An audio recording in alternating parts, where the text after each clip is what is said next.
அமைச்சர் சிரிப்பு நடிகர் ஐஸ்வரி வேலன் அவர்களுடைய இளைய மகள் டாக்டர் அழகு தமிழ்ச்செல்வி, என்னுடைய கணவர் டாக்டர் அருண்.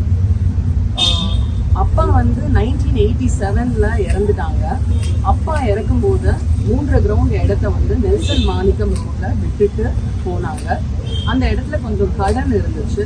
அந்த கடனை நம்ம மாண்புமிகு புரட்சி தலைவர் எம்ஜிஆர் அவர்கள் எங்க குடும்பத்து மேல வைத்திருந்த பற்று காரணமாக அந்த கடனை அடைச்சு எங்களுக்கு கையில கேஷும் கொடுத்துட்டு போனாரு.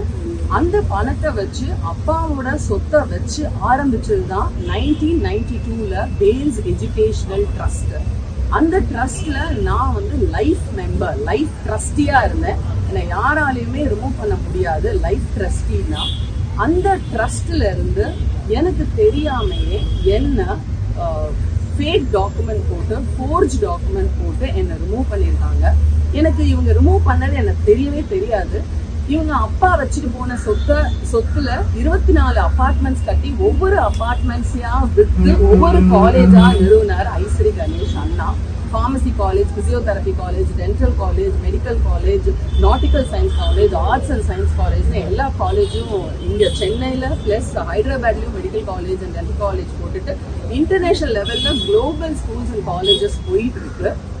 அம்மா 2022 இறந்துட்டாங்க. அம்மா இறந்த கொஞ்ச நாள் கழிச்சு நான் ட்ரஸ்டோட இது கேட்டேன், அக்கௌண்ட்ஸ் கேட்டேன்.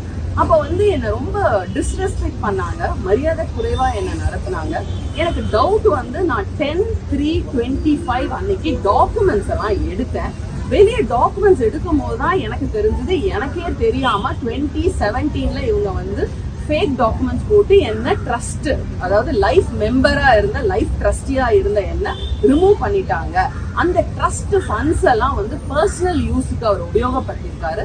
அந்த ட்ரஸ்ட் பணத்தை சொந்த தொழில் நிறுவனங்கள் லைக் பிலிம் இன்டர்நேஷனல் ஆரம்பிச்சிருக்காரு. நிறைய படங்கள் பண்ணியிருக்காரு. ஜாலிவுட் பிலிம் சிட்டின்னு சொல்லிட்டு 100 ஏக்கர்ஸ்ல பெங்களூர்ல வாங்கியிருக்காரு. ஏரோப்ளைன் வாங்கியிருக்காங்க. இதெல்லாம் எனக்கு தெரிய வருது. நான் இந்த நியாயத்தை கேட்கறதுக்கு போகும்போது என்னை சரமாரியா ஐஸ்வரி கணேஷ் அண்ணாவுடைய மனைவியும் மகள்களும் என்னை தகாத வார்த்தையை பயன்படுத்தி என்னை திட்டாங்க. ஸோ எனக்கு பெண் உரிமை இருக்கு, பெண்களுக்கு சம உரிமை இருக்கு அப்படின்ற சட்டம் எனக்கு தெரியும்.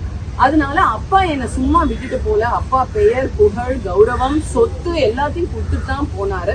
அப்பா கொடுத்த எல்லாத்தையும் என் அண்ணன் ஐஸ்வரி கணேஷ் எடுத்துக்கிட்டு அப்பா கொடுத்த தங்கைய மட்டும் இல்லீகலா ட்ரஸ்ட்ல இருந்து ரிமூவ் பண்ணிட்டாங்க. அவங்க இப்ப நடந்த பிரம்மாண்டமா நடந்த கல்யாணம், அவங்க மகளோட கல்யாணத்துக்கு கூட என்ன கூப்பிடல. சரி, நான் பார்த்து வளர்த்த பொண்ணு கல்யாணம் நல்லா நடக்கட்டும்ன்றதுக்காக நான் இருந்துட்டேன். இவ்வளவு நாள் நான் பொறுமையா இருந்து நான் நியாயம் கேட்டு எனக்கு நியாயம் கிடைக்கல. நான் ஒரு தனி மனுஷியா, ஒரு பெண்ணா இருந்து பெண் உரிமைக்காக போராடுறதுக்காக நான் இங்க வந்துட்டேன். யாரை எதிர்த்து போராடுறேன்னு உங்க எல்லாருக்கும் தெரியும். ஐஸ்வரி கணேஷ் அண்ணனை எதிர்த்து போராடுறேன். எனக்கு யாரு சப்போர்ட் பண்றான்னா என்னுடன் பழகிய கடவுள், எனக்கு பிடிச்ச, அவங்களுக்கு பிடிச்ச கடவுள், என் அப்பா அம்மா எனக்கு உதவி பண்ணுவாங்க. எனக்கு மறுக்கப்பட்ட நியாயத்தையும் மறுக்கப்பட்ட உரிமையும் வாங்கி தருவாங்கன்னு நம்பி நான் போராடுறேன். நன்றி, வணக்கம்.